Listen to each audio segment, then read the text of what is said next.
Tonight, with just over a month to go until Election Day, the first and only meeting between the two men who hope to become Vice President of the United States, Democratic Governor Tim Walz of Minnesota and Republican Senator J.D. Vance of Ohio. Now, this is likely the final debate of this election cycle, and voting is already underway in 20 states. CBS News polling shows this remains a race either presidential candidate could win. The CBS News vice presidential debate starts now. Fight for every single vote, and we're going to take this country back. And we are ready to continue to build the future together. We're going to turn this whole country red with President Donald J. Trump's leadership. You know, it's at the end of this little journey, Kamala Harris as the next president of the United States. This is a CBS News special, live from CBS News headquarters in New York. America Decides, the vice presidential debate. Good evening, I'm Norah O'Donnell, and thank you for joining us for tonight's CBS News vice presidential debate. We want to welcome our viewers on CBS, on other networks here in the U.S. and around the world. We have a consequential night ahead, and our focus is the issues that matter to you, the voter. Let's introduce the candidates. Minnesota's Democratic Governor Tim Walz and Ohio's Republican Senator J.D. Vance, tonight meeting for the first time. I'm Margaret Brennan. In order to have a thoughtful and civil debate, these are the rules that both campaigns have agreed to. Questions will be directed at one candidate, who will have 2 minutes to respond. The other candidate will be allowed 2 minutes for rebuttal. Then each candidate will get another minute to make further points, with an additional 1 minute each at the discretion of the moderator. The primary role of the moderators is to facilitate the debate between the candidates, enforce the rules, and provide the candidates with the opportunity to fact-check claims made by each other. CBS News reserves the right to mute the candidates' microphones to maintain decorum. We have not shared the questions or topics with the campaigns. The stage is set. Governor, Senator, thank you for joining us. Let's get started. Tonight, our country is facing several unfolding crises. The Middle East is on the brink of war. Americans are suffering from the catastrophic impact of Hurricane Helene, and now a labor strike as 25,000 dock workers from Maine to Texas are picketing. We're going to begin tonight with the Middle East. Margaret. Thank you, Norah. Earlier today, Iran launched its largest attack yet on Israel, but that attack failed, thanks to joint U.S. and Israeli defensive action. President Biden has deployed more than 40,000 U.S. military personnel and assets to that region over the past year to try to prevent a regional war. Iran is weakened, but the U.S. still considers it the largest state sponsor of terrorism in the world, and it has drastically reduced the time it would take to develop a nuclear weapon. It is down now to 1 or 2 weeks' time. Governor Walz, if you were the final voice in the Situation Room, would you support or oppose a preemptive strike by Israel on Iran? You have 2 minutes. Well, thank you. And thank you for those joining at home tonight. Let's keep in mind where this started. October 7th, Hamas terrorists massacred over 1,400 Israelis and took prisoners.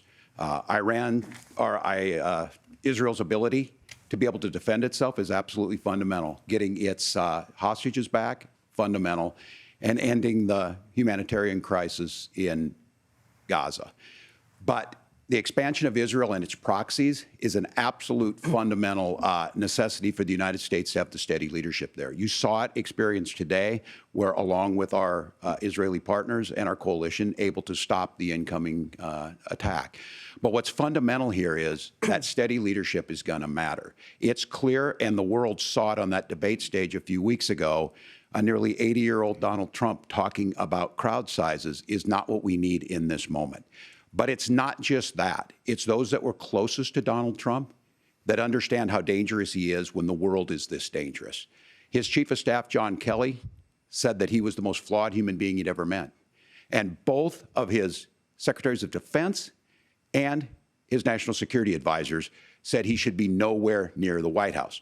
Now, the person closest to them, Donald Trump, said he's unfit for the highest office. That was Senator Vance. What we've seen out of Vice President Harris is we've seen steady leadership. We've seen a calmness that is able to draw on the coalitions to bring them together, understanding that our allies matter. When our allies see Donald Trump turn towards Vladimir Putin, turn towards North Korea, when we start to see that type of fickleness around holding the coalitions together, we will stay committed. And as the Vice President said today we will protect our forces and our allied forces, and there will be consequences. Governor, your time is up. Senator Vance, the same question. Would you support or oppose a preemptive strike by Israel on Iran? You have 2 minutes. So, Margaret, I want to answer the question. First of all, thanks, Governor. Thanks to CBS for hosting the debate. And thanks, most importantly, to the American people who are watching this evening and caring enough about this country to pay attention to this vice presidential debate. I want to answer the question, but I want to actually give an introduction to myself a little bit because I recognize a lot of Americans don't know who either one of us are. I was raised in a working-class family. My mother required food assistance for periods of her life. My grandmother required Social Security help to raise me, and she raised me in part because my own mother struggled with addiction for a big chunk of my early life. I went to college on the GI Bill after I enlisted in the Marine Corps and served in Iraq. And so I stand here asking to be your vice president with extraordinary gratitude for this country, for the American dream that made it possible for me to live my dreams. And most importantly, I know that a lot of you are worried about the chaos in the world and the feeling that the American dream is unattainable. I want to try to convince you tonight over the next 90 minutes that if we get better leadership in the White House, if we get Donald Trump back in the White House, the American dream is going to be attainable once again. Now, to answer this particular question, we have to remember that as much as Governor Walz just accused Donald Trump of being an agent of chaos, Donald Trump actually delivered stability in the world, and he did it by establishing effective deterrence. People were afraid of stepping out of line. Iran, which launched this attack, has received over $100 billion in unfrozen assets thanks to the Kamala Harris administration. What do they use that money for? They use it to buy weapons that they're now launching against our allies, and God forbid, potentially launching against the United States as well. Donald Trump recognized that for people to fear the United States, you needed peace through strength. They needed to recognize that if they got out of line, the United States global leadership would put stability and peace back in the world. Now, you asked about a preemptive strike, Margaret, and I want to answer the question. Look, it is up to Israel what they think they need to do to keep their country safe, and we should support our allies wherever they are when they're fighting the bad guys. I think that's the right approach to take with the Israel question. Thank you, Senator. Governor Walz, do you care to respond to any of the allegations? Well, look, Donald Trump was in office. We'll sometimes hear a revisionist history, but when Donald Trump was in office, it was Donald Trump who we had a coalition of nations that had boxed Iran's nuclear program in, the inability to advance it. Donald Trump pulled that program and put nothing else in its place. So Iran is closer to a nuclear weapon than they were before because of Donald Trump's fickle leadership. And when Iran shot down an American aircraft in international airspace, Donald Trump tweeted, because that's the standard diplomacy of Donald Trump. And when Iranian missiles did fall near U.S. troops and they received traumatic brain injuries, Donald Trump wrote it off as headaches. Look, our allies understand that Donald Trump is fickle. He will go to whoever has the most flattery or where it makes sense to him. Steady leadership like you witnessed today, like you witnessed in April. Both Iranian attacks were repelled. Our coalition is strong, and we need the steady leadership that Kamala Harris is providing. Senator Vance, the U.S. did have a diplomatic deal with Iran to temporarily pause parts of its nuclear program, and President Trump did exit that deal.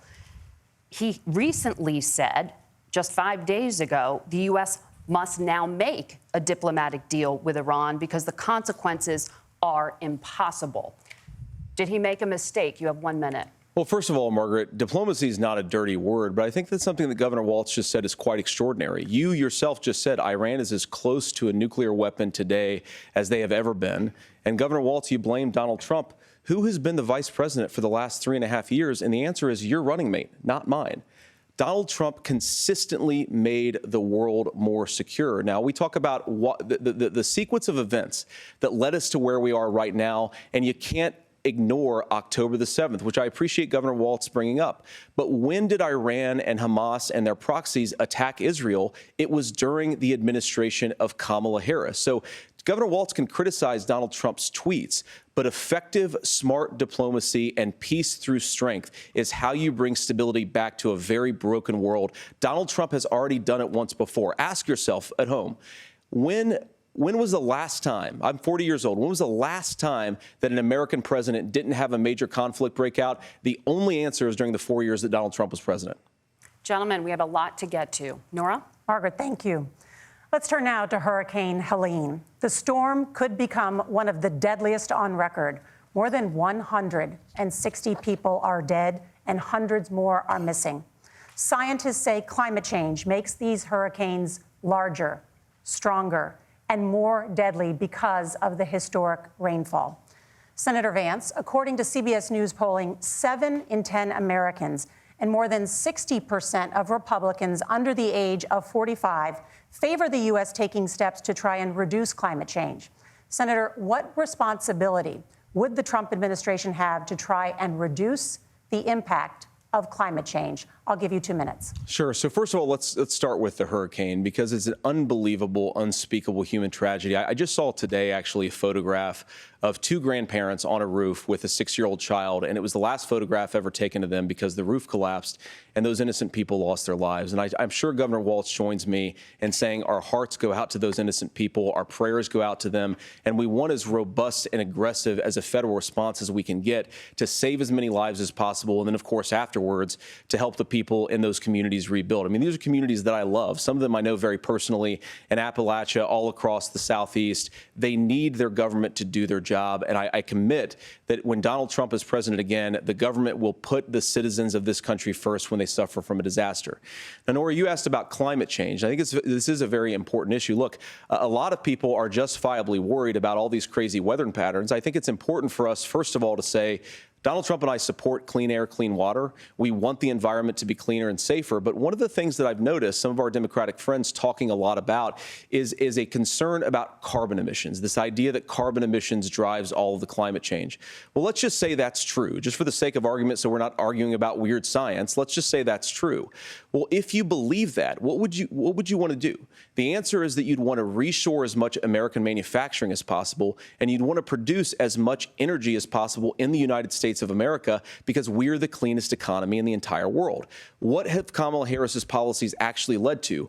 More energy production in China, more manufacturing overseas, more doing business in some of the dirtiest parts of the entire world. And when I say that, I mean the amount of carbon emissions they're doing per unit of economic output. So if we actually care about getting cleaner air and cleaner water, the best thing to do is to double down and invest in American workers and the American people. And unfortunately, Kamala Harris has done exactly the opposite.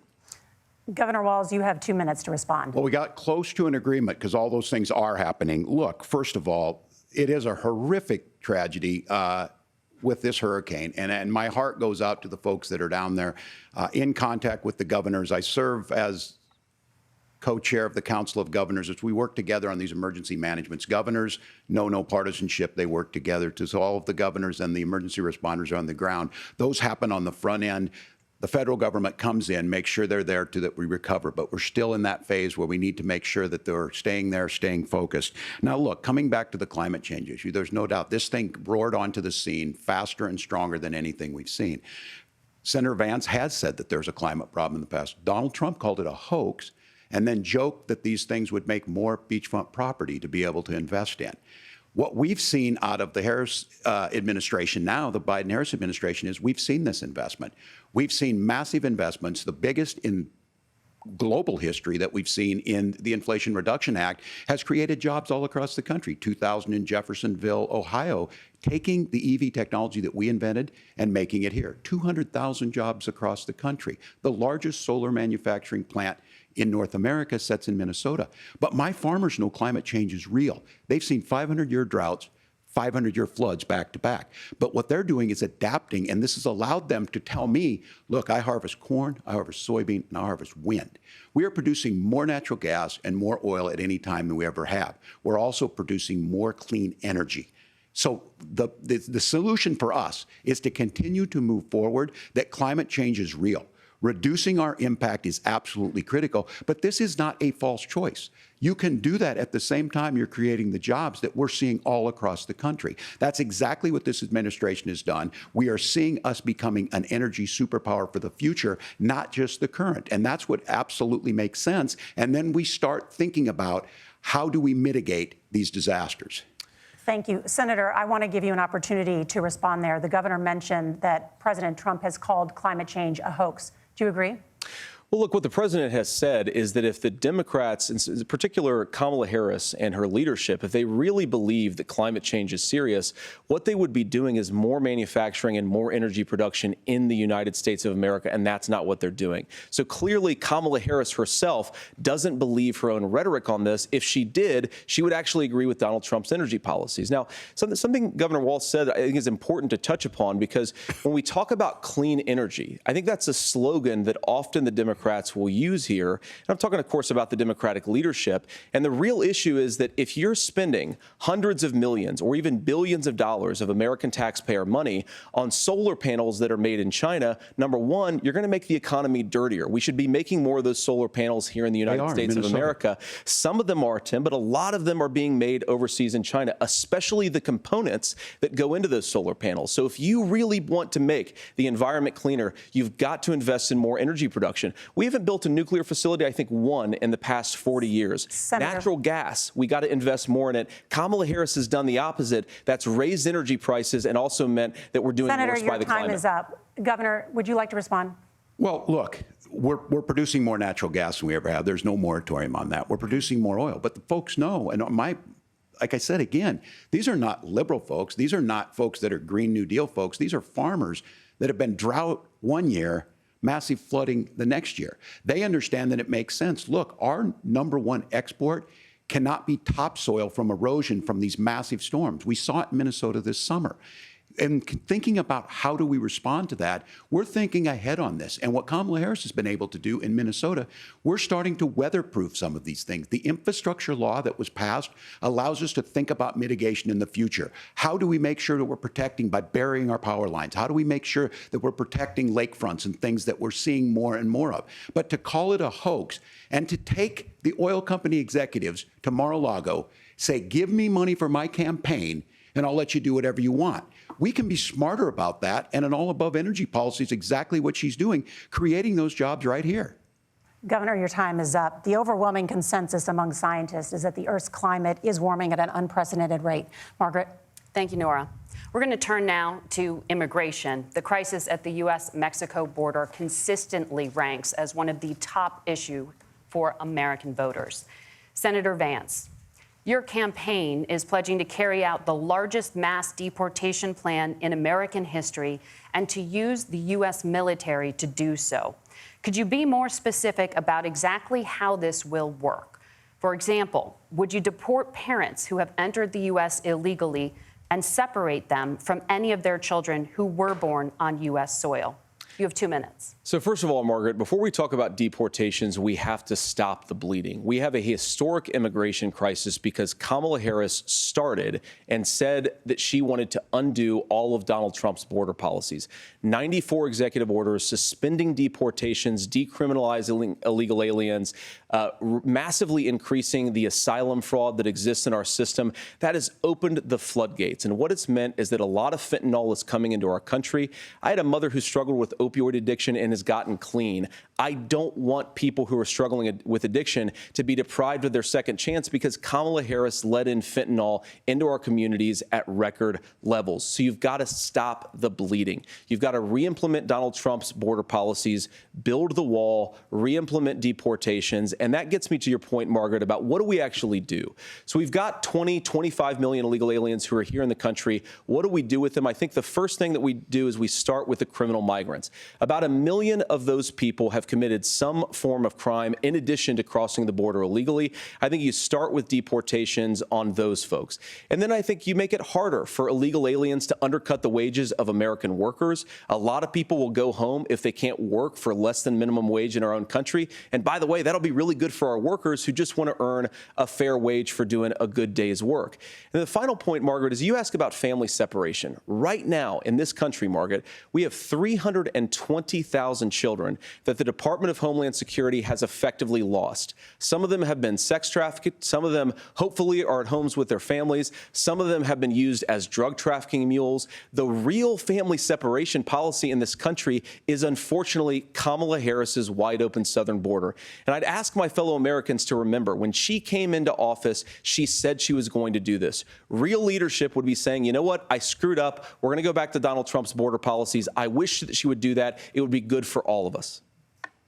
Governor, do you care to respond to any of those specific allegations, including that the vice president is, quote, letting in fentanyl and using kids as drug mules, among other things, regarding children? The drug mule is not true, but I will say about this, about the fentanyl, because this is a crisis of this, the opioid crisis. And the good news on this is the last 12 months saw the largest decrease in opioid deaths in our nation's history, 30% decrease in Ohio. But there's still more work to do.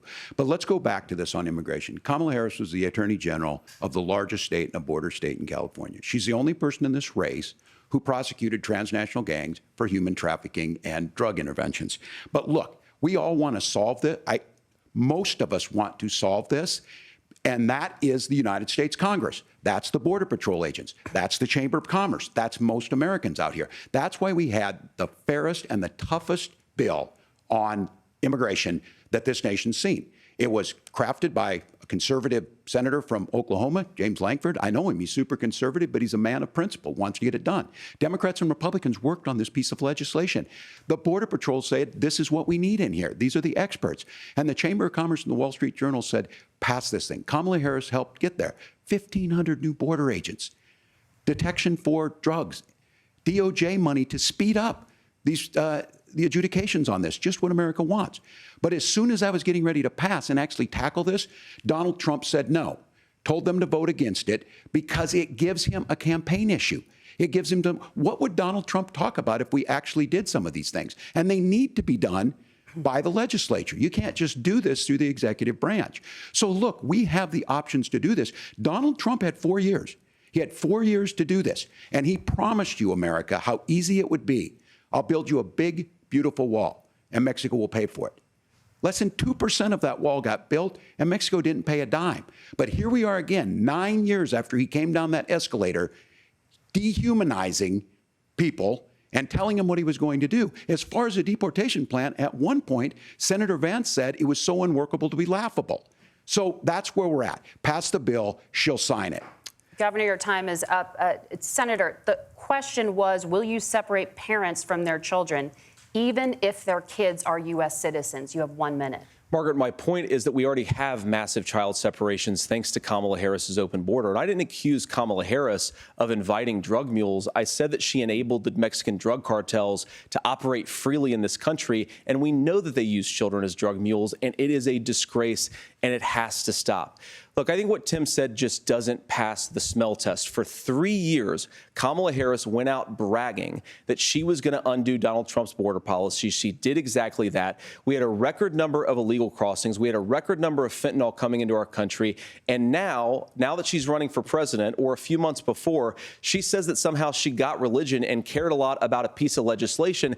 The only thing that she did when she became the vice president, when she became the appointed border czar, was to undo 94 Donald Trump executive actions that opened the border. This problem is leading to massive problems in the United States of America. Parents who can't afford health care, schools that are overwhelmed. It's got to stop, and it will when Donald Trump is president again. Senator, your time is up. Governor, what about our CBS News polling, which does show that a majority of Americans, more than 50%, support mass deportations? Look, we fix this issue with a bill that is necessary, but the issue on this is what happens when you don't want to solve it. You demonize it.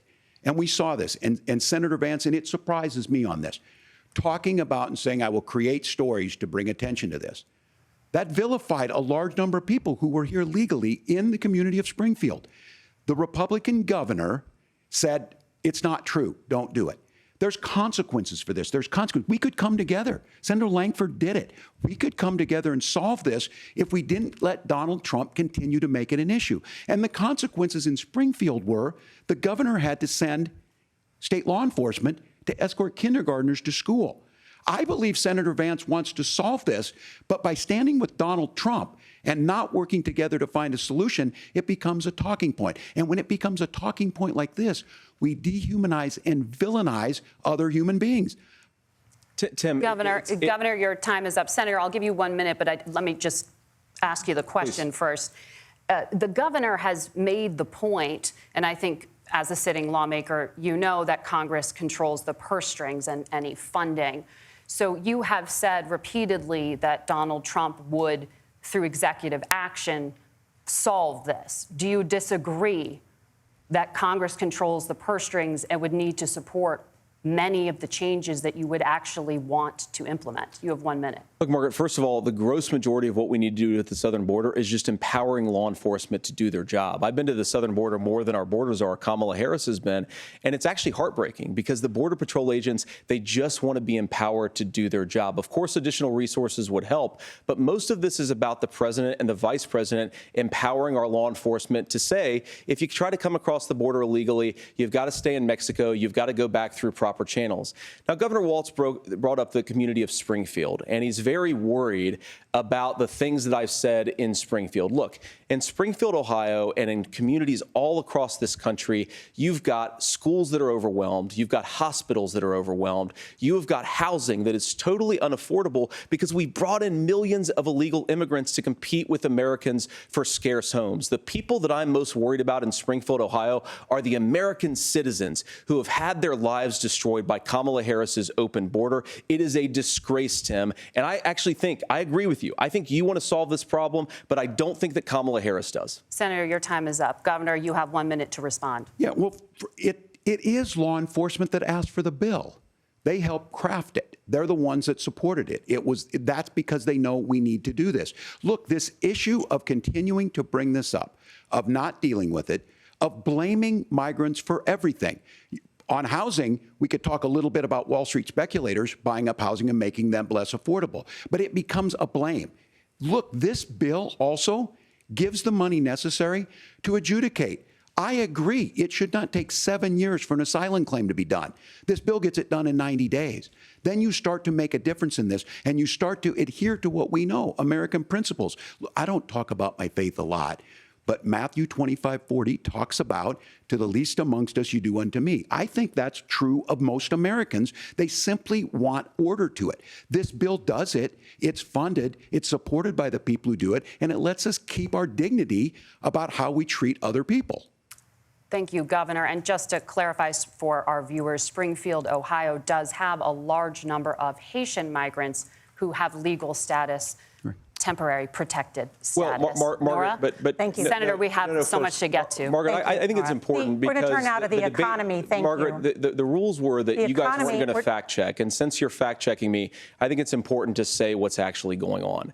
So there's an application called the CBP One app, where you can go on as an illegal migrant, apply for asylum or apply for parole, and be granted legal status at the wave of a Kamala Harris open border wand. That is not a person coming in, applying for a green card and waiting for 10 years. That is the facilitation of illegal immigration, Margaret, by our own leadership. Thank you, Senator, for describing the legal process. We have so much to get to, Senator. Those laws have been on the books since 1990. Thank you, gentlemen. The CBP One app has not been on the books since 1990. It's something that Kamala Harris created, Margaret. Gentlemen, the audience can't hear you because your mics are cut. We have so much we want to get to. Thank you for explaining the legal process. Nora. Thank you, Margaret. The economy is a top concern for voters. Each of your campaigns has released an economic plan, so let's talk about the specifics. Governor Walz, Vice President Harris unveiled a plan that includes billions in tax credits for manufacturing, housing, and a renewed child tax credit. The Wharton School says your proposals will increase the nation's deficit by $1.2 trillion. How would you pay for that without ballooning the deficit? Governor, I'll give you 2 minutes. Yeah, thank you. And Kamala Harris and I do believe in the middle class because that's where we come from. We both grew up in that. We understand. So those of you out there listening tonight, you're hearing a lot of stuff back and forth, and it's good. It's healthy. That's what this is supposed to happen. You should be listening. How's this going to impact me? The bold forward plan that Kamala Harris put out there is talking about this housing issue. The one thing is there's 3 million new houses proposed under this plan with down payment assistance on the front end to get you in a house. A house is much more than just an asset to be traded somewhere. It's foundational to where you're at. And then making sure that the things you buy every day, whether they be prescription drugs or other things, that there's fairness in that. Look, the $35 insulin is a good thing, but it costs $5 to make insulin. They were charging $800 before this law went into effect. As far as the housing goes, I've seen it in Minnesota. 12% more houses in Minneapolis, prices went down on rent 4%. It's working. And then making sure tax cuts go to the middle class. $6,000 child tax credit, we have one in Minnesota, reduces childhood poverty by 1/3. We save money in the long run, and we do the right thing for families. And then getting businesses off the ground. The law as it stands right now is $5,000 tax credit for small business, increasing that to $50,000. Now, this is a philosophical difference between us. Donald Trump made a promise, and I'll give you this. He kept it. He took folks to Mar-a-Lago, said, you're rich as hell, I'm going to give you a tax cut. He gave the tax cuts that predominantly went to the top class. What happened there was an $8 trillion increase in the national debt, the largest ever. Now he's proposing a 20% consumption or sales tax on everything we bring in. Everyone agrees, including businesses, it would be destabilizing it, it would increase inflation and potentially lead to a recession. Look, this is simple for you. Where are we going? Kamala Harris has said to do the things she wants to do, we'll just ask the wealthiest to pay their fair share. When you do that, our system works best, more people are participating in it, and folks have the things that they need. Senator, I want to give you a moment to respond on that. But similarly, the Wharton School has done an analysis of the Trump plan and says it would increase the nation's deficit by $5.8 trillion. My question is the same for you. How do you pay for all that without ballooning the deficit? I'll give you 2 minutes. Well, first of all, you're going to hear a lot from Tim Walz this evening, and you just heard it in the answer, a lot of what Kamala Harris proposes to do. And some of it, I'll be honest with you, it even sounds pretty good. Here's what you won't hear, is that Kamala Harris has already done it. Because she's been the vice president for 3.5 years. She had the opportunity to enact all of these great policies. And what she's actually done instead is drive the cost of food higher by 25%, drive the cost of housing higher by about 60%. Open the American southern border and make middle-class life unaffordable for a large number of Americans. If Kamala Harris has such great plans for how to address middle-class problems, then she ought to do them now. Not when asking for a promotion, but in the job the American people gave her 3.5 years ago. And the fact that she isn't tells you a lot about how much you can trust her actual plans.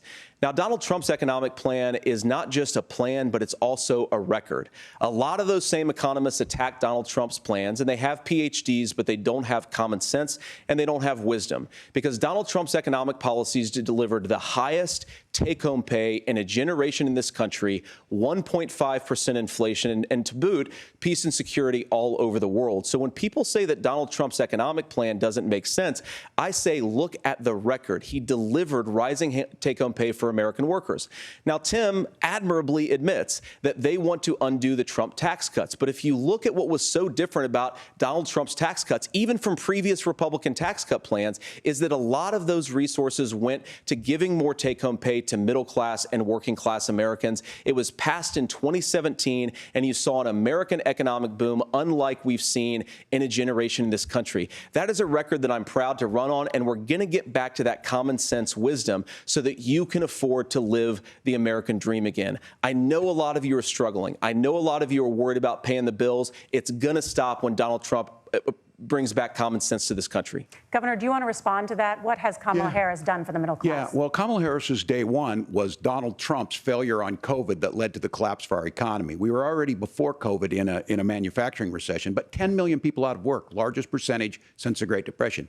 9 million jobs closed on that. That was day one, whether it was the Infrastructure Act or other things we moved. Now, you made a question about experts, said this. I've made a note of this. Economists can't be trusted. Science can't be trusted. National security folks can't be trusted. Look, if you're going to be president, you don't have all the answers. Donald Trump believes he does. My pro tip of the day is this. If you need heart surgery, listen to the people at the Mayo Clinic in Rochester, Minnesota, not Donald Trump. And the same thing goes with this. And I ask you out there, teachers, nurses, truck drivers, or whatever. How is it fair that you're paying your taxes every year and Donald Trump hasn't paid any federal tax in the last 15 years, and the last year as president? That's what's wrong with the system. There's a way around it, and he's bragged about that. We're just asking for fairness in it, and that's all you want. You have a minute. Governor, you say trust the experts. But those same experts for 40 years said that if we shipped our manufacturing base off to China, we'd get cheaper goods. They lied about that. They said if we shipped our industrial base off to other countries, to Mexico and elsewhere, it would make the middle class stronger. They were wrong about that. They were wrong about the idea that if we made America less self-reliant, less productive in our own nation, that it would somehow make us better off, and they were wrong about it. And for the first time in a generation, Donald Trump had the wisdom and the courage to say to that bipartisan consensus, we're not doing it anymore. We're bringing American manufacturing back. We're unleashing American energy. We're going to make more of our own stuff. And this isn't just an economic issue. I mean, I've got 3 beautiful little kids at home, 7, 4, and 2, and I love them very much, and I hope they're in bed right now. But look, so many of the drugs, the pharmaceuticals that we put in the bodies of our children are manufactured by nations that hate us. This has to stop, and we're not going to stop it by listening to experts. We're going to stop it by listening to common sense wisdom, which is what Donald Trump governed on. Senator, your time is up. Governor Walz, can you address that? I mean, voters say they trust Donald Trump on the economy more. Why? Well, if you're listening tonight and you want billionaires to get tax cuts, you heard what the numbers were. Look, I'm a union guy on this. I'm not a guy who wanted to ship things overseas, but I understand that, look, we produce soybeans and corn. We need to have fair trading partners. That's something that we believe in. I think the thing that most concerns me on this is Donald Trump was the guy who created the largest trade deficit in American history with China. So the rhetoric is good. Much of what the senator said right there, I'm in agreement with him on this. I watched it happen too. I watched it to my communities, and we talked about that. But we had people undercutting the right to collectively bargain. We had right to work states made it more difficult. We had companies that were willing to ship it over, and we saw people profit.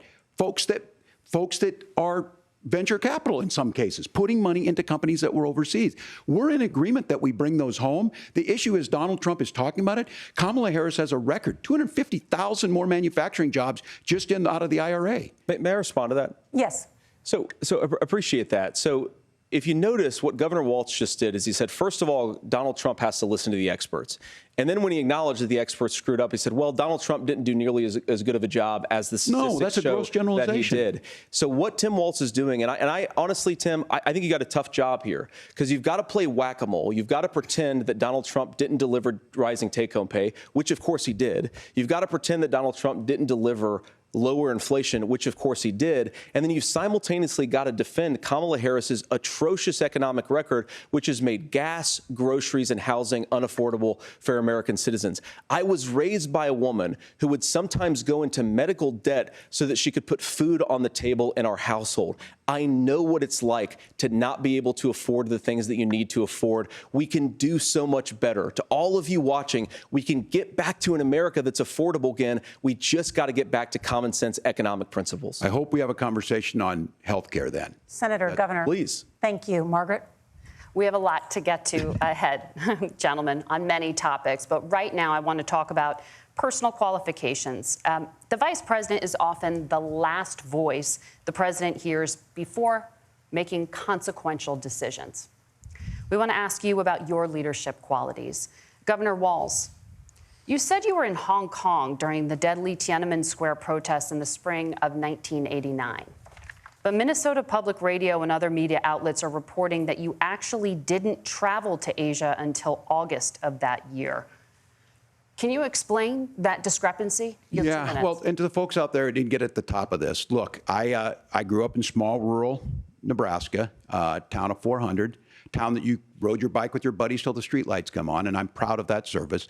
I joined the National Guard at 17, worked on family farms, and then I used the GI Bill to become a teacher, passionate about it, a young teacher. My first year out, I got the opportunity in the summer of '89 to travel to China.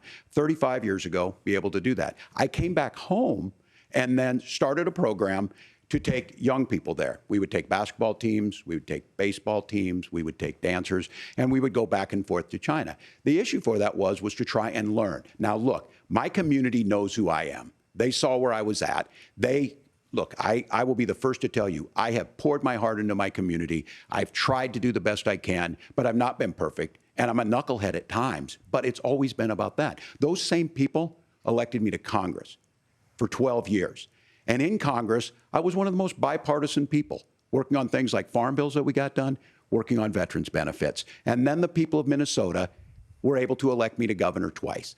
So look, my commitment has been from the beginning to make sure that I'm there for the people, to make sure that I get this right. I will say more than anything, many times I will talk a lot. I will get caught up in the rhetoric. But being there, the impact it made, the difference it made in my life, I learned a lot about China. I hear the critiques of this. I would make the case that Donald Trump should have come on one of those trips with us. I guarantee you he wouldn't be praising Xi Jinping about COVID.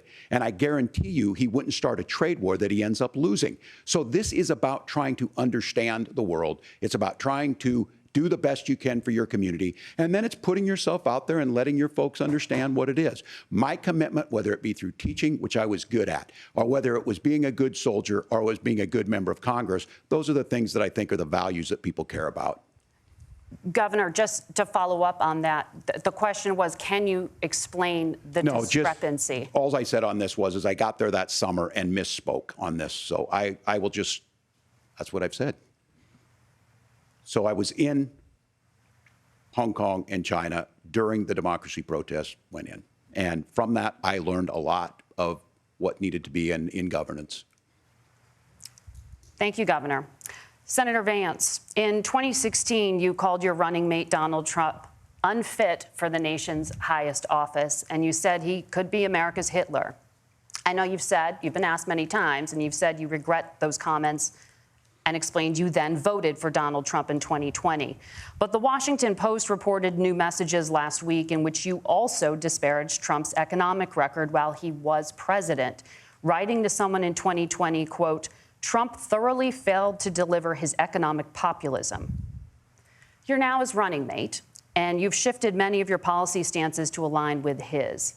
If you become vice president, why should Americans trust that you will give Donald Trump the advice he needs to hear and not just the advice he wants to hear? You have 2 minutes. Well, first of all, Margaret, because I've always been open. And sometimes, of course, I've disagreed with the president, but I've also been extremely open about the fact that I was wrong about Donald Trump.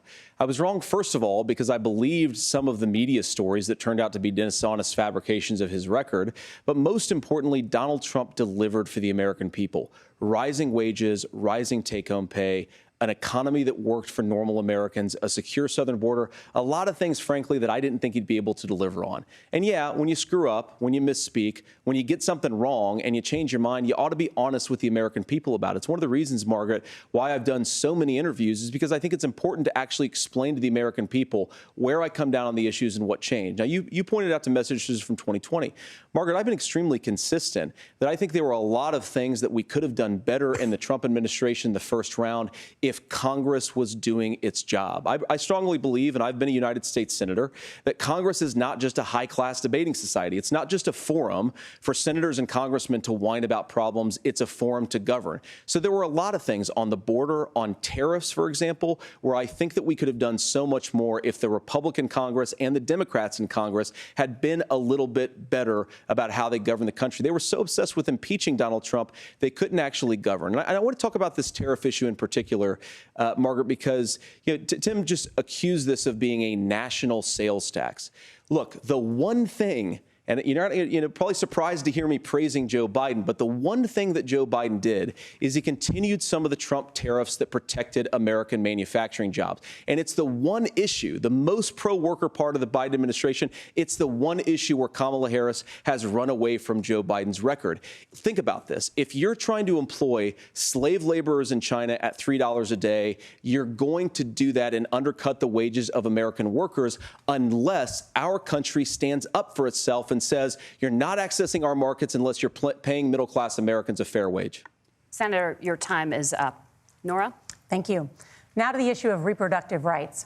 Governor Walz, after Roe versus Wade was overturned, you signed a bill into law that made Minnesota one of the least restrictive states in the nation when it comes to abortion. Former President Trump said in the last debate that you believe abortion, quote, in the 9th month is absolutely fine. Yes or no? Is that what you support? I'll give you 2 minutes. That's not what the bill says, but look, this issue is what's on everyone's mind. Donald Trump put this all into motion. He brags about how great it was that he put the judges in and overturned Roe versus Wade, 52 years of personal autonomy. And then he tells us, oh, we send it to the states. It's a beautiful thing. Amanda Zaworski would disagree with you on it's a beautiful thing. A young bride in Texas waiting for their child at 18 weeks. She has a complication, a tear in the membrane. She needs to go in. The medical care at that point needs to be decided by the doctor. And that would have been an abortion. But in Texas, that would have put them in legal jeopardy. She went home, got sepsis, nearly dies, and now she may have difficulty having children. Or in Kentucky, Hadley Duvall, a 12-year-old child raped and impregnated by her stepfather. Those are horrific. Now, when God asked about that, Senator Vance said 2 wrongs don't make a right. There is no right in this. So in Minnesota, what we did was restore Roe versus Wade. We made sure that we put women in charge of their health care. But look, this is not where, if you don't know Amanda or a Hadley, you soon will. Their Project 2025 is going to have a registry of pregnancies. It's going to make it more difficult, if not impossible, to get contraception and limit access, if not eliminate access to infertility treatments. For so many of you out there listening, me included, infertility treatments are why I have a child. That's nobody else's business, but those things are being proposed. And the catch-all on this is, well, the states will decide what's right for Texas might not be right for Washington. That's not how this works. This is basic human right. We have seen maternal mortality skyrocket in Texas, outpacing many other countries in the world. This is about health care. In Minnesota, we are ranked first in health care for a reason. We trust women, we trust doctors. Senator, do you want to respond to the governor's claim? Will you create a federal pregnancy monitoring agency? No, Nora, certainly we won't. And I want to talk about this issue because I know a lot of Americans care about it, and I know a lot of Americans don't agree with everything that I've ever said on this topic. And, you know, I grew up in a working class family in a neighborhood where I knew a lot of young women who had unplanned pregnancies and decided to terminate those pregnancies because they feel like they didn't have any other options. And, you know, one of them is actually very dear to me. And I know she's watching tonight, and I love you. And she told me something a couple years ago that she felt like if she hadn't had that abortion, that it would have destroyed her life because she was in an abusive relationship. And I think that what I take from that as a Republican who proudly wants to protect innocent life in this country, who proudly wants to protect the vulnerable, is that my party, we've got to do so much better of a job at earning the American people's trust back on this issue where they frankly just don't trust us. And I think that's one of the things that Donald Trump and I are endeavoring to do. I want us as a Republican Party to be pro-family in the fullest sense of the word. I want us to support fertility treatments. I want us to make it easier for moms to afford to have babies. I want it to make it easier for young families to afford a home so they can afford a place to raise that family. And I think there's so much that we can do on the public policy front just to give women more options. Now, of course, Donald Trump has been very clear that on the abortion policy specifically, that we have a big country and it's diverse. And California has a different viewpoint on this than Georgia. Georgia has a different viewpoint from Arizona. And the proper way to handle this, as messy as democracy sometimes is to let voters make these decisions, let the individual states make their abortion policy. And I think that's what makes the most sense in a very big, a very diverse, and let's be honest, sometimes a very, very messy and divided country. Governor, would you like to respond and also answer the question about restrictions? Yeah, well, the question got asked and Donald Trump made the accusation that wasn't true about Minnesota. Well, let me tell you about this idea that there's diverse states. There's a young woman named Amber Thurman. She happened to be in Georgia, a restrictive state. Because of that, she had to travel a long distance to North Carolina to try and get her care. Amber Thurman died in that journey back and forth. The fact of the matter is, how can we as a nation say that your life and your rights, as basic as the right to control your own body, is determined on geography? There's a very real chance had Amber Thurman lived in Minnesota, she would be alive today. That's why the restoration of Roe versus Wade. When you listen to Vice President Harris talk about this subject and you hear me talk about it, you hear us talking exactly the same. Donald Trump is trying to figure out how to get the political right of this. I agree with a lot of what Senator Vance said about what's happening. His running mate, though, does not, and that's the problem. Governor, your time is up. Senator, let me ask you about that. He mentioned, was, I think, referring to a national ban. In the past, you have supported a federal ban on abortion after 15 weeks. In fact, you said if someone can't support legislation like that, quote, you are making the United States the most barbaric pro-abortion regime anywhere in the entire world. My question is, why have you changed your position? Well, Nora, first of all, I never supported a national ban. I did, when I was running for Senate in 2022, talk about setting some minimum national standard. For example, we have a partial birth abortion ban in place in this country at the federal level. I don't think anybody's trying to get rid of that, or at least I hope not, though I know that Democrats have taken a very radical pro-abortion stance. But Nora, you know, one of the things that changed is in the state of Ohio, we had a referendum in 2023, and the people of Ohio voted overwhelmingly, by the way, against my position. And I think that what I learned from that, Nora, is that we've got to do a better job at winning back people's trust. So many young women would love to have families. So many young women also see an unplanned pregnancy as something that's going to destroy their livelihood, destroy their education, destroy their relationships. And we have got to earn people's trust back. And that's why Donald Trump and I are committed to pursuing pro-family policies, making childcare more accessible, making fertility treatments more accessible, because we've got to do a better job at that. And that's what real leadership is. Governor, your response. I'm going to respond on the pro-abortion piece of that. No, we're not. We're pro-women. We're pro-freedom to make your own choice. We know what the implications are to not be that. Women having miscarriages, women not getting the care, physicians feeling like they may be prosecuted for providing that care. And as far as making sure that we're educating our children and giving them options, Minnesota's a state with one of the lowest teen pregnancy rates. We understand that, too. We know that the options need to be available, and we make that true. We also make it, we're a top 3 state for the best place to raise children. But these two things to try and say that we're pro-children, but we don't like this, or you guys are pro-abortion, that's not the case at all.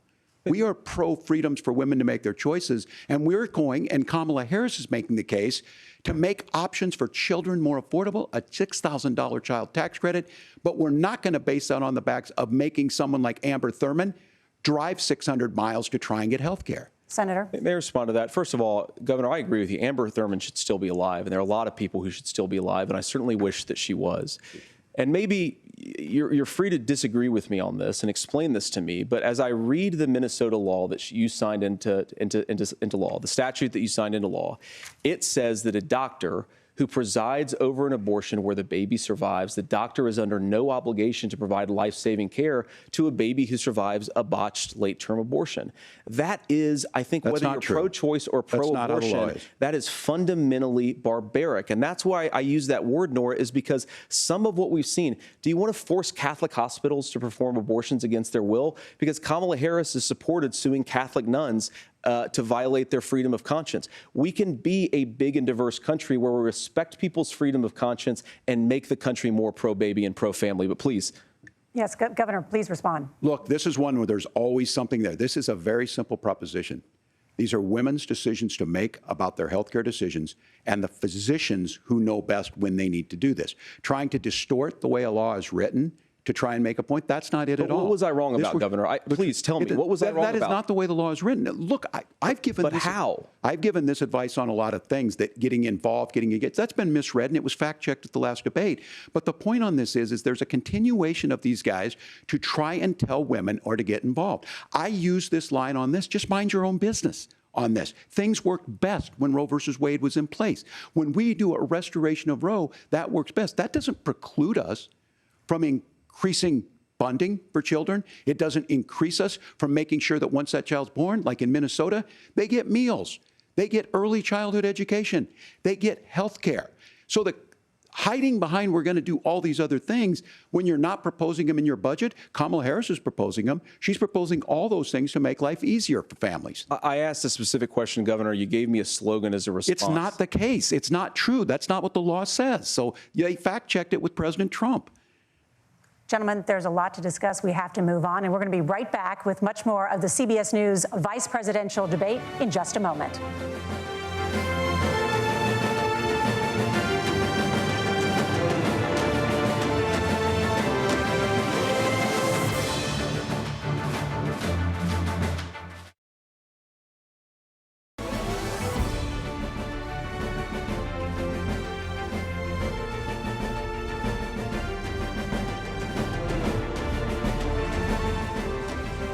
Welcome back to the CBS News vice presidential debate.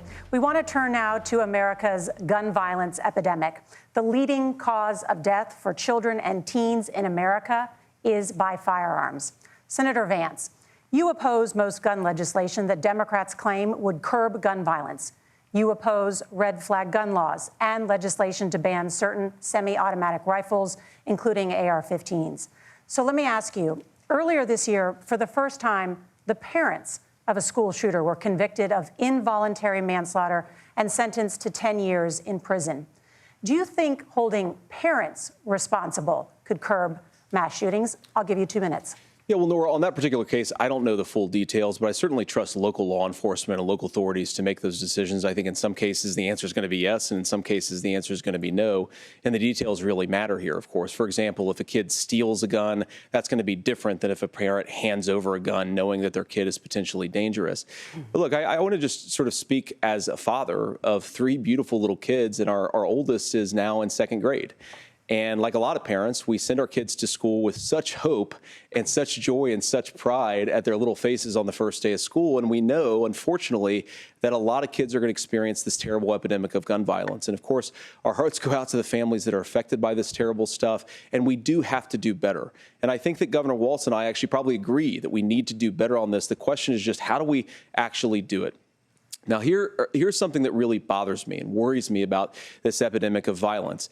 The gross majority, close to 90% in some of the statistics I've seen, of the gun violence in this country is committed with illegally obtained firearms. And while we're on that topic, we know that thanks to Kamala Harris's open border, we've seen a massive influx in the number of illegal guns run by the Mexican drug cartels. So that number, the amount of illegal guns in our country is higher today than it was 3.5 years ago.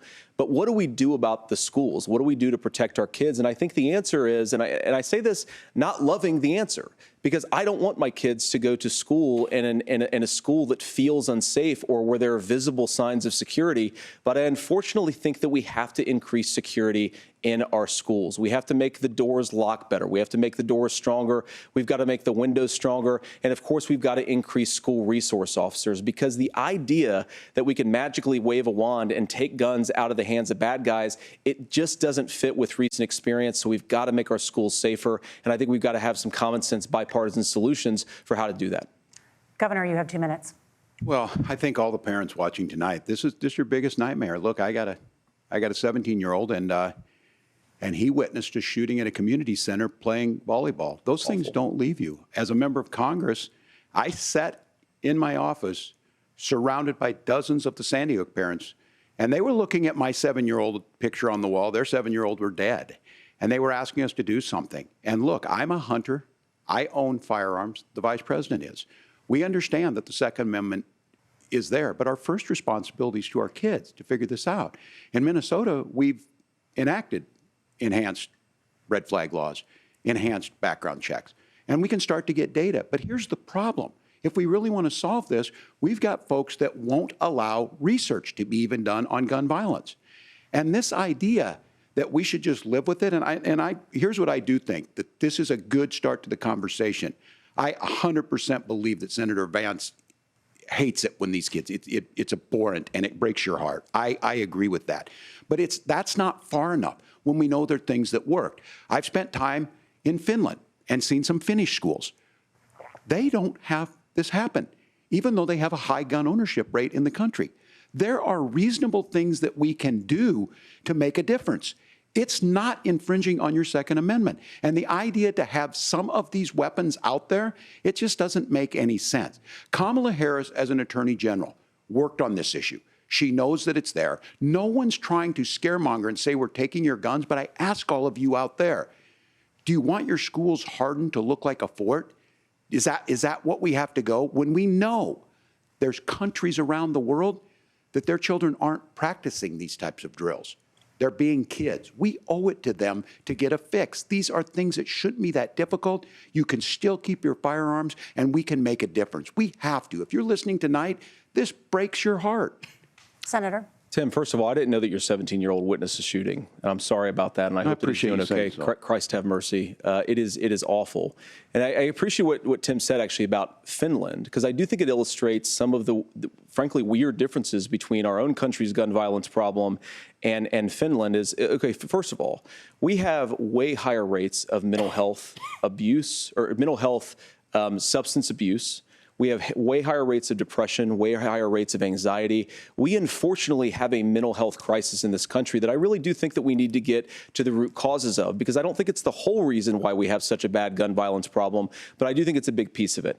Another driver of the gun violence epidemic, especially that affecting our kids, it doesn't earn as many headlines, but is the terrible gun violence problem in a lot of our big cities. And this is why we have to empower law enforcement to arrest the bad guys, put them away, and take gun offenders off the streets. I think there's a whole host of things that we can do here, but I do think at our schools we've got to talk about more security. Senator, thank you. Governor, you previously opposed an assault weapons ban, but only later in your political career did you change your position. Why? Yeah, I sat in that office with those Sandy Hook parents. I've become friends with school shooters. I've seen it. Look, the NRA, I was an NRA guy for a long time. They used to teach gun safety. I'm of an age where my shotgun was in my car so I could pheasant hunt after football practice. That's not where we live today. And several things I want to mention on this is talking about cities and where it's at. The number one where the most firearm deaths happen in Minnesota are rural suicides. And we have an epidemic of children getting guns and shooting themselves. And so we have, and we should look at all of the issues.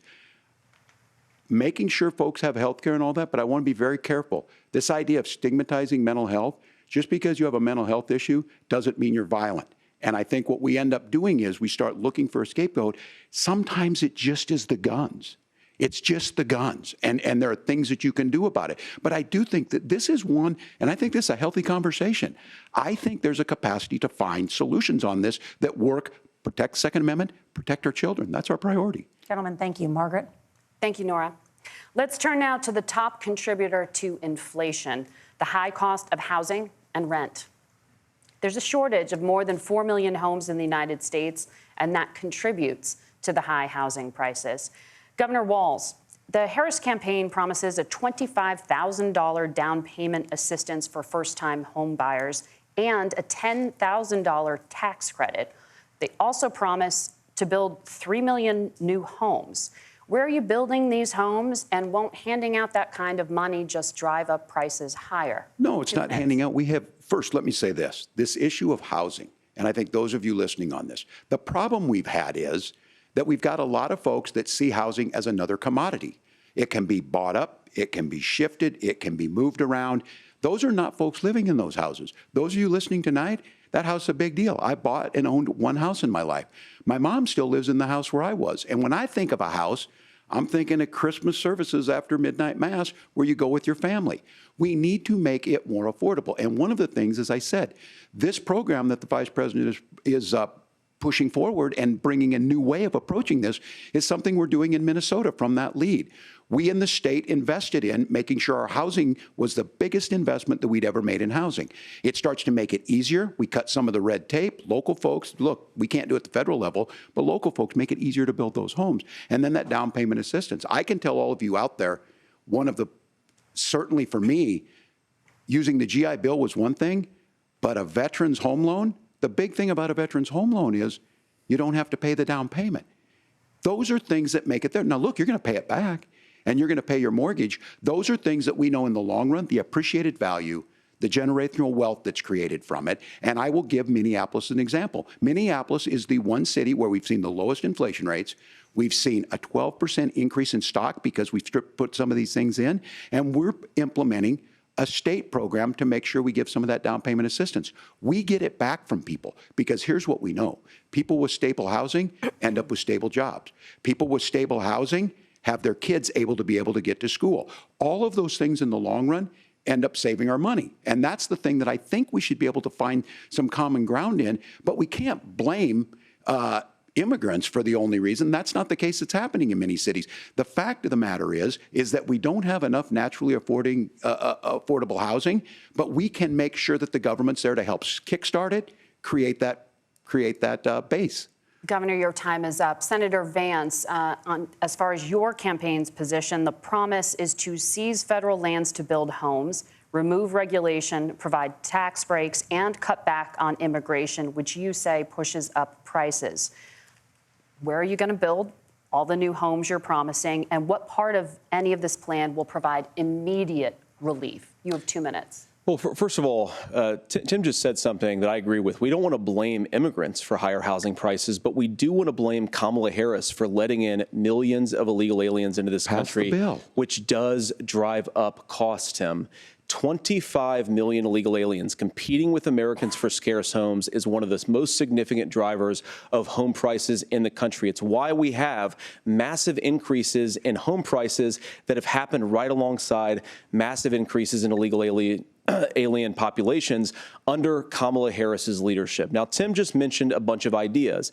Now, some of those ideas I actually think are halfway decent, and some of them I disagree with. But the most important thing here is Kamala Harris is not running as a newcomer to politics. She is the sitting vice president. If she wants to enact all of these policies to make housing more affordable, I invite her to use the office that the American people already gave her, not sit around and campaign and do nothing while Americans find the American dream of homeownership completely unaffordable.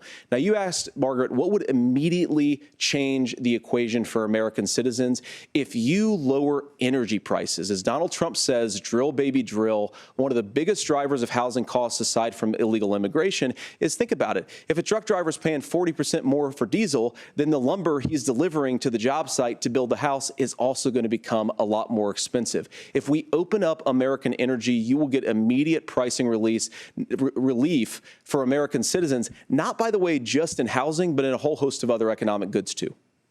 Senator Vance, you still have 23 seconds there. Do you want to answer? Can I have it? Where, Governor, we will get to you in a moment. But, Senator, where are you going to seize the federal lands? Can you clarify? Well, what Donald Trump has said is we have a lot of federal lands that aren't being used for anything. They're not being used for a national park. They're not being used, and they could be places where we build a lot of housing. And I do think that we should be opening up building in this country. We have a lot of land that could be used. We have a lot of Americans that need homes. We should be kicking out illegal immigrants who are competing for those homes, and we should be building more homes for the American citizens who deserve to be here. Senator, your time is up. Governor, I do want to let you respond to the allegation that the vice president is letting in Well, of course, that's not true. And again, you have the facts. I guess we agreed not to fact check. I'll check it. That, look, crossings are down compared to when Donald Trump left office. But it's, again, blaming and not trying to find the solution. I was going to ask, though, on this question, are we going to drill and build houses in the same federal land? And I think when people hear federal lands, these are really important pieces of land. Now, Minnesota doesn't have a lot of federal lands. I know in the western part of the countries we do.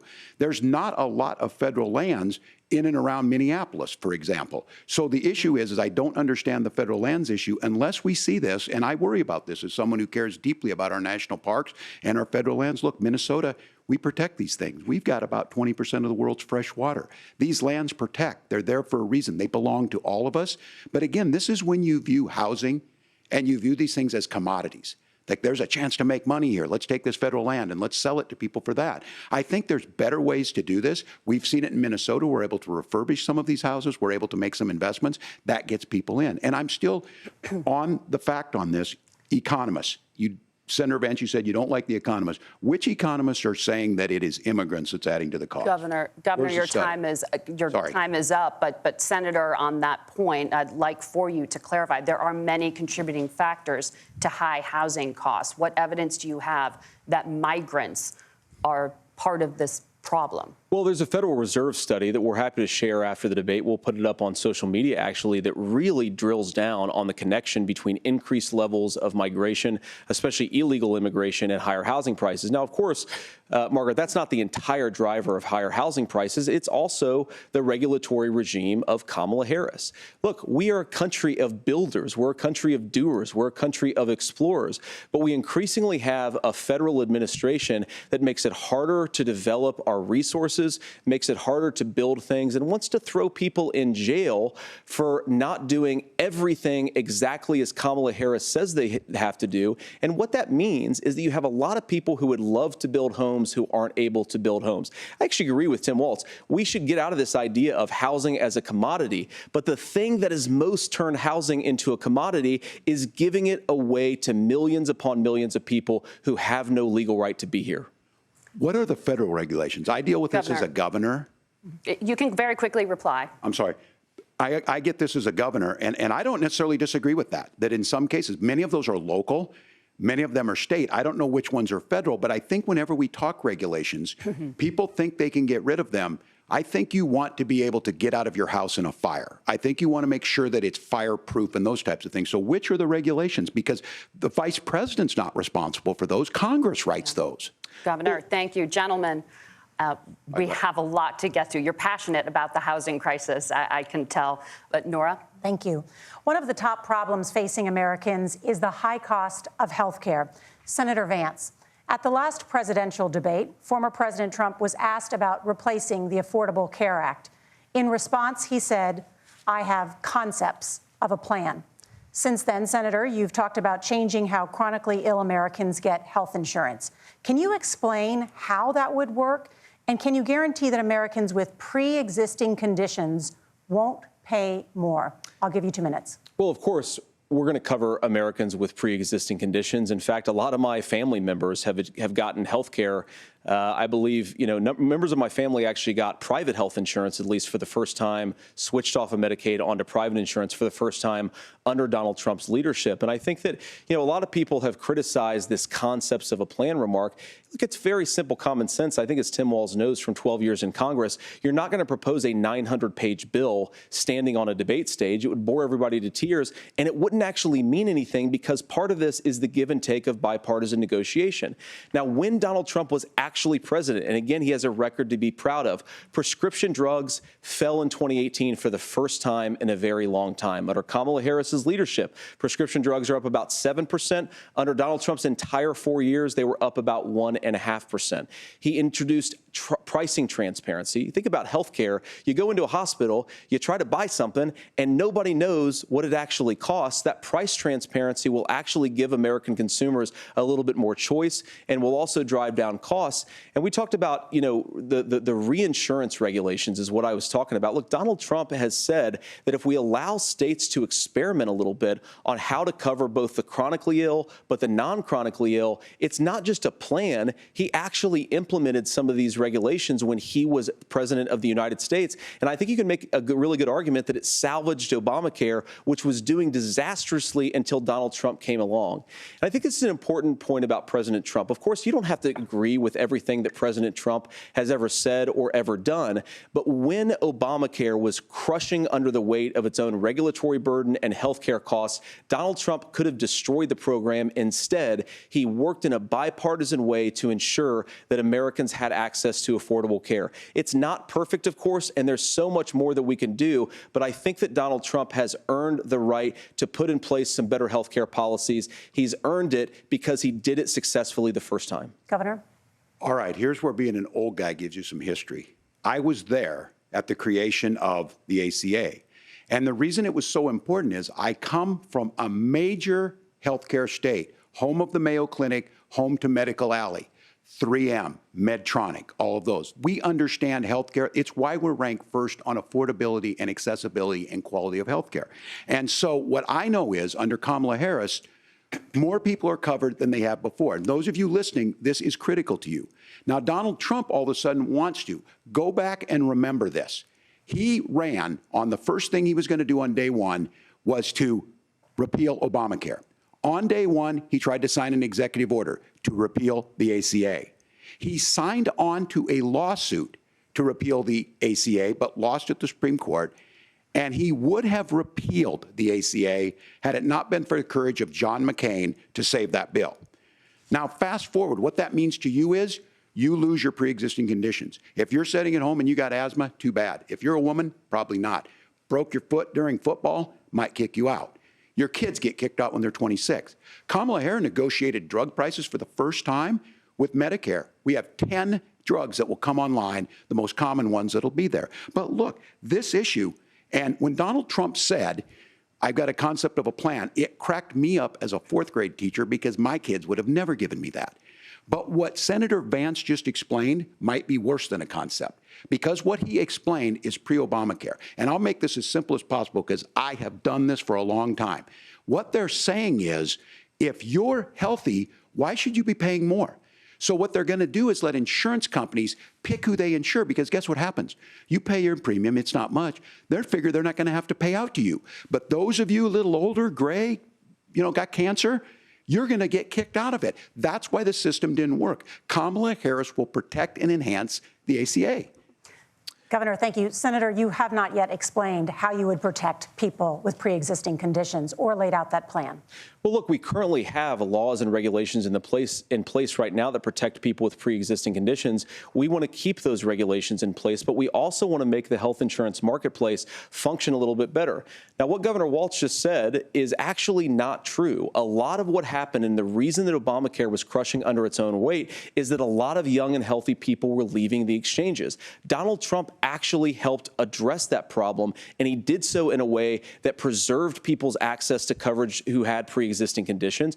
But again, something that these guys do is they make a lot of claims about if Donald Trump becomes president, all of these terrible consequences are going to ensue. But in reality, Donald Trump was president. Inflation was low. Take-home pay was higher. And he saved the very program from a Democratic administration that was collapsing and would have collapsed absent his leadership. He did his job, which is govern in a bipartisan way and get results, not just complain about problems, but actually solve them. Governor, did enrollment under the Affordable Care Act go up under the Trump administration? It's higher now that we've seen it go up. Look, people are using it. The system works. And the question about this of young people or whatever, that's the individual mandate piece of this. And Republicans fought tooth and nail saying, well, Americans should be free to do this. Well, then what happens is— So you think the individual mandate's a good idea? You shrink. I think the idea of making sure the risk pool is broad enough to cover everyone, that's the only way insurance works. When it doesn't, it collapses. You are asking pre-ACA where we get people out. Look, people know that they need to be on health care. People expect it to be there. And when we are able to make it, and we are making it this way, when we incentivize people to be in the market, when we help people who might not be able to afford it get there, and we make sure then when you get sick and old, it's there for you. Because I heard people say, well, I don't want to buy into Medicare or whatever. Good luck buying health care once you get past 70. So look, the ACA works. We can continue to do better. Kamala Harris did that. The way she made everything better was negotiating those 10 drugs on Medicare for the first time in American history. Thank you. Margaret? Can I address that? I apologize. We're out of time. We have a number of subjects to discuss. Margaret? Let's talk about families in America. There is a child care crisis in this country, and the United States is one of the very few developed countries in the world without a national paid leave program for new parents. Governor Walz, you've said that if Democrats win both the White House and Congress, this is a day one priority for you. How long should employers be required to pay workers while they are home taking care of their newborns? You have 2 minutes. Yeah, well, that's negotiable, and that's what Congress worked. But here's what the deal is. Americans sitting out there right now, you may work for a big company. Look, we're home in Minnesota to some of the largest Fortune 500 companies. Kamala Harris knows that in California. Those companies provide paid family and medical leave. One is, I think they're moral and they think it's a good thing, but it also keeps their employees healthy. We in Minnesota passed a paid family and medical leave. You have a child, and I had to go back to work 5 days after my kids were born. This allows you to stay home a certain amount of time. What we know is that gets the child off to a better start, the family works better, we stay in their employers, we get more consistency in that. So Kamala Harris has made it a priority. We implemented it in Minnesota and we see growth. That's how you become a pro-business state. But the negotiations on it, and here's the issue, those big companies are able to offer it. Those of you out there who don't have it, just imagine what happens if you get cancer or your child gets sick. We know what happens. You end up staying home. In some places, that means no paycheck because you've got no protection on that. This is the case of an economy that Donald Trump has set for the wealthiest amongst us. He's willing to give those tax breaks to the wealthiest. He's willing to say, bust those unions up, do whatever. What we're saying is the economy works best when it works for all of us. And so a paid family medical leave program, and I will tell you, go to the families or go to the businesses and ask them. As far as childcare on this, you have to take it at both the supply and the demand side. You can't expect the most important people in our lives to take either our children or our parents to get paid the least amount of money. And we have to make it easier for folks to be able to get into that business and then to make sure that folks are able to pay for that. We were able to do it in Minnesota, and I'm still telling you this. We were listed as the best state. We're still in crisis on this. A federal program of paid family and medical leave and help with this will enhance our workforce, enhance our families, and make it easier to have the children that you want. Governor, your time is up. Senator, do you support a national paid leave program? And if so, for how long should employers be mandated to pay their employees while they are home taking care of their newborn? You have 2 minutes. Yeah, well, first of all, Margaret, a number of my Republican colleagues and some Democrats, too, have worked on this issue. And I think there is a bipartisan solution here because a lot of us care about this issue. I mean, look, I speak from this very personally because I'm married to a beautiful woman who is an incredible mother to our 3 beautiful kids, but is also a very, very brilliant corporate litigator. And I'm so proud of her. But being a working mom, even for somebody with all of the advantages of my wife, is extraordinarily difficult. And it's not just difficult from a policy perspective. She actually had access to paid family leave because she worked for a bigger company. But the cultural pressure on young families and especially young women, I think makes it really hard for people to choose the family model they want. A lot of young women would like to go back to work immediately. Some would like to spend a little time home with the kids. Some would like to spend longer at home with the kids. We should have a family care model that makes choice possible. And I think this is a very important substantive difference between Donald Trump and Kamala Harris's approach. I mean, look, if you look at the federal programs that we have that support paid family leave right now, the Community Development Block Grant, and there's another block grant program that spends a lot of money from the federal government. These programs only go to one kind of child care model. Let's say you'd like your church maybe to help you out with child care. Maybe you live in a rural area or an urban area and you'd like to get together with families in your neighborhood to provide child care in the way that makes the most sense. You don't get access to any of these federal monies. We want to promote choice in how we deliver family care and how we promote child care because, look, it is unacceptable. And, you know, of course, Tim and I have been on the campaign trail a lot the past 7 or 8 weeks. And one of the biggest complaints I hear from young families is people who feel like they don't have options, like they're choosing between going to work or taking care for their kids. That is an incredible burden to put on American families. We're the only country that does it. I think we could do a heck of a lot better. Senator, thank you. You have also said, Senator Vance, many things about the American family. The Federal Reserve says parents will spend nearly as much on child care as they do on housing each month. So I want to get your thoughts on this. President Trump recently said, as much as child care is talked about as being expensive, it's relatively speaking not very expensive compared to the kinds of numbers we'll be taking in. Is President Trump committed to the $5,000 per child tax credit that you have described? You have 1 minute. Well, what President Trump said, Margaret, I just want to defend my running mate here a little bit, is that we're going to be taking in a lot of money by penalizing companies for shipping jobs overseas and penalizing countries who employ slave laborers and then ship their products back into our country and undercut the wages of American workers. It's the heart of the Donald Trump economic plan. Cut taxes for American workers and American families. Cut taxes for businesses that are hiring and building companies in the United States of America, but penalize companies and countries that are shipping jobs overseas. That's the heart of the economic proposal.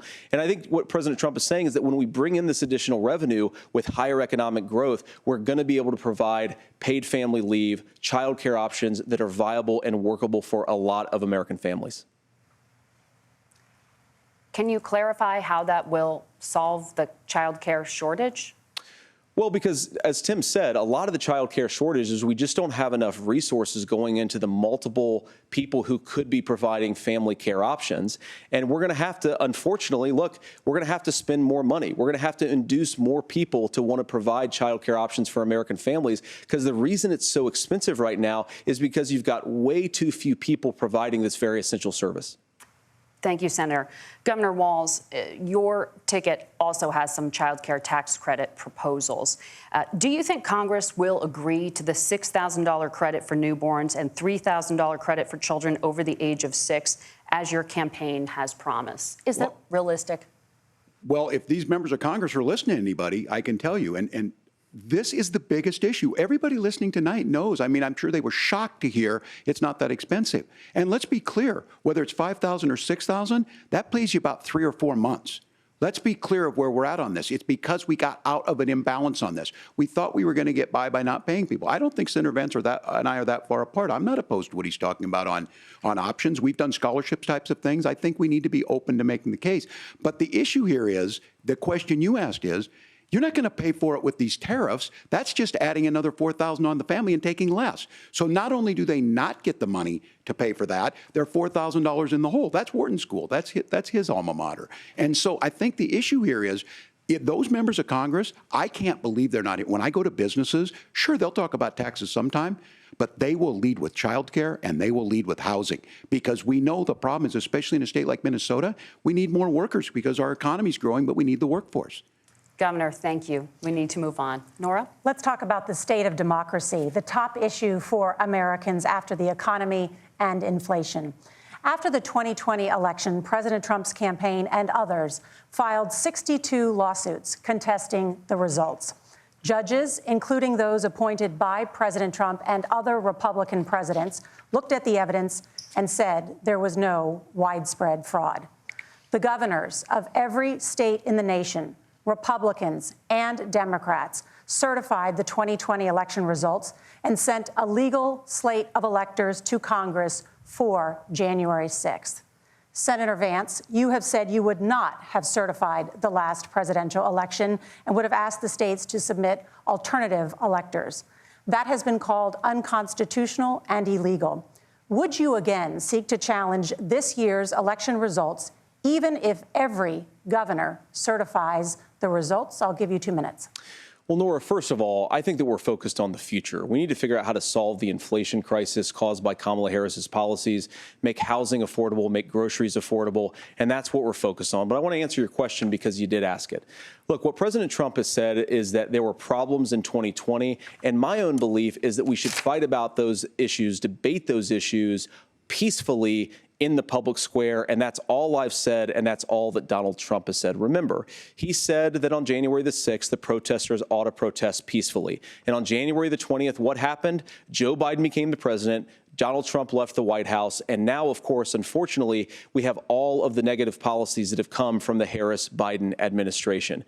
I believe that we actually do have a threat to democracy in this country, but unfortunately, it's not the threat to democracy that Kamala Harris and Tim Walz want to talk about. It is the threat of censorship. It's Americans casting aside lifelong friendships because of disagreements over politics. It's big technology companies silencing their fellow citizens. And it's Kamala Harris saying that rather than debate and persuade her fellow Americans, she'd like to censor people who engage in misinformation.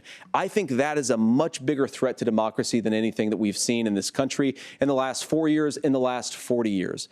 Now, I'm really proud, especially given that I was raised by 2 lifelong blue-collar Democrats, to have the endorsement of Bobby Kennedy Jr. and Tulsi Gabbard, lifelong leaders in the Democratic coalition. And of course, they don't agree with me and Donald Trump on every issue. We don't have to agree on every issue, but we're united behind a basic American First Amendment principle that we ought to debate our differences. We ought to argue about them. We ought to try to persuade our fellow Americans. Kamala Harris is engaged in censorship at an industrial scale. She did it during COVID. She's done it over a number of other issues. And that, to me, is a much bigger threat to democracy than what Donald Trump said when he said that protesters should peacefully protest on January the 6th. Governor?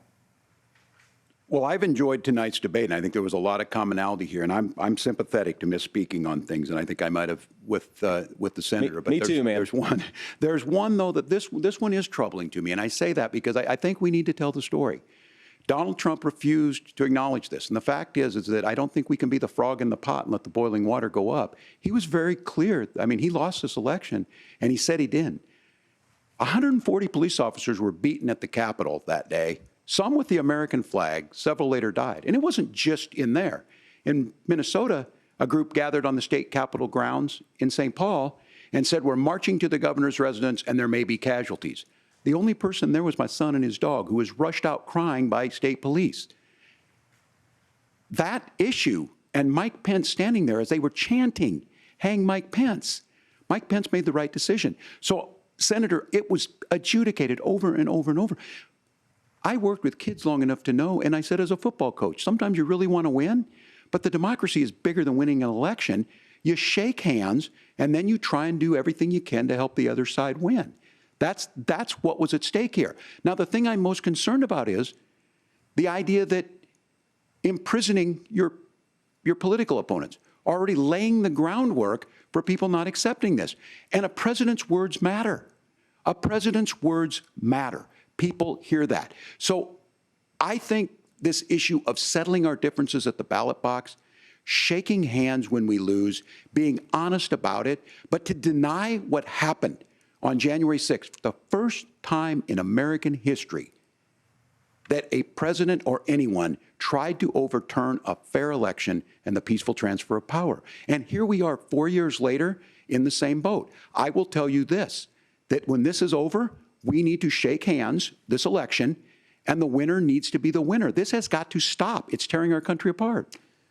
Margaret? Senator Vance, did you want to respond to that?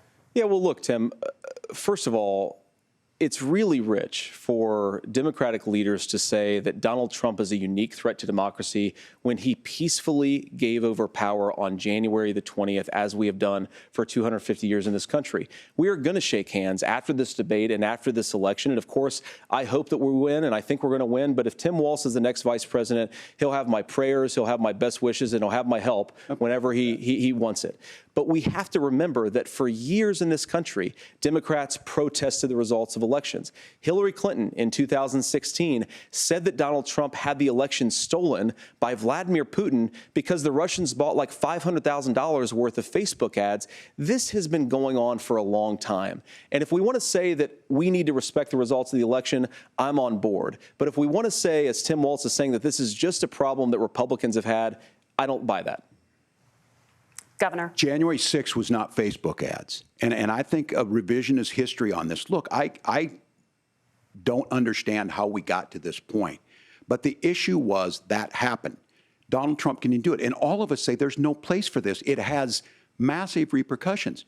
This idea that there's censorship to stop people from threatening to kill someone, threatening to do something, that's not censorship. Censorship is book banning.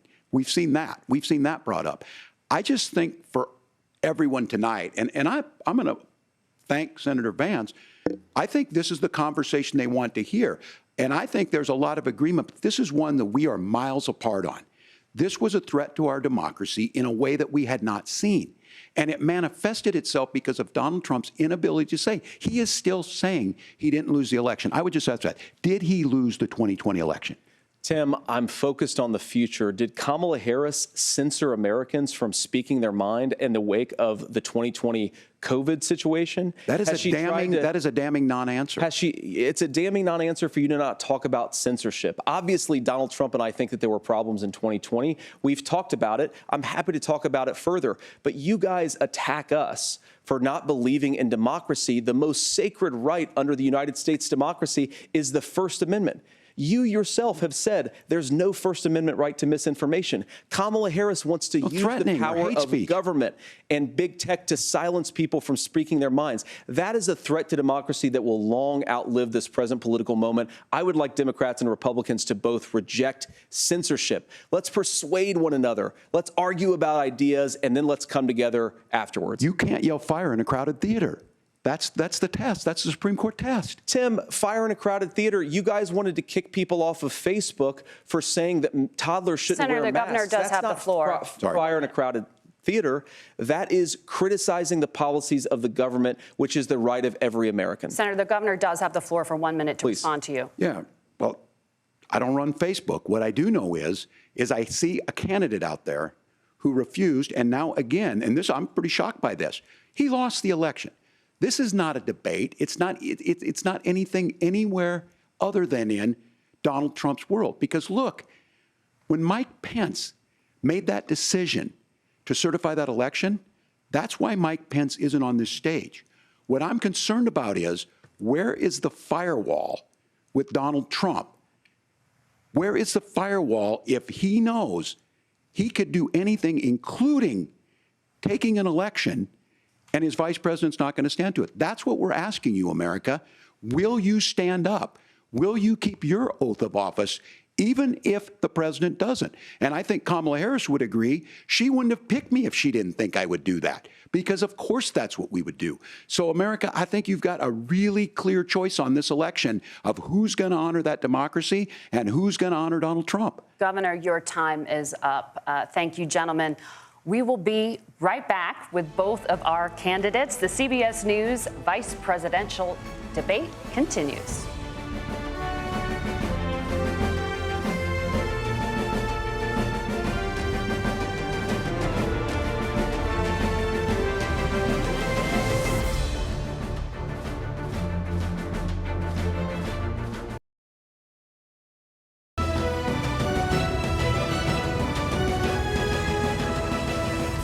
Welcome back to the CBS News vice presidential debate. It is now time for the closing statement. Senator Vance won the virtual coin toss and elected to go last. So, Governor Walz, you are first. You have 2 minutes. Well, thank you, Senator Vance. Thank you to CBS News. And most importantly, thank you to all of you. If you're still up and the folks who miss Dancing with Our Stars, I appreciate it. But look, the support of the democracy matters. It matters that you're here. And I'm as surprised as anybody of this coalition that Kamala Harris has built, from Bernie Sanders to Dick Cheney to Taylor Swift, and a whole bunch of folks in between there. And they don't all agree on everything, but they are truly optimistic people. They believe in a positive future of this country and one where our politics can be better than it is. And I have to tell you, that better than it is the sense of optimism that there can be an opportunity economy that works for everyone, not just to get by, but to get ahead. And the idea that freedom really means something. Not the freedom of government to be in your bedroom or exam room, but the freedom for you to make choices about yourself. Now, look, we all know who Donald Trump is. He's told us, and as Maya Angelou said, believe him when he told you that. His first inaugural address talked about American carnage. And then he spent 4 years trying to maybe do that. Senator Vance tonight made it clear he will stand with Donald Trump's agenda. He will continue to push down that road. Excuse me. Kamala Harris gives us a different option. Now, I'll have to tell you, I'm going to be careful about the quotes, but there's one that Senator Vance said that does resonate with me. He said, Donald Trump makes the people I care about afraid. A lot of America feels that way. We don't need to be afraid. Franklin Roosevelt was right. All we have to fear is fear itself. Kamala Harris is bringing us a new way forward. She's bringing us a politics of joy. She's bringing real solutions for the middle class, and she's centering you at the heart of that. All the while asking everyone, join this movement, make your voices heard. Let's look for a new day where everybody gets that opportunity and everybody gets a chance to thrive. I humbly ask for your vote on November 5th for Kamala Harris. Governor Walz, thank you. Senator Vance, your closing statement. Well, I want to thank Governor Walz, you folks at CBS, and of course the American people for tuning in this evening. And one of the issues we didn't talk about was energy. And I remember when I was being raised by my grandmother, when she didn't have enough money to turn on the heat some nights because Ohio gets pretty cold at night and because money was often very tight.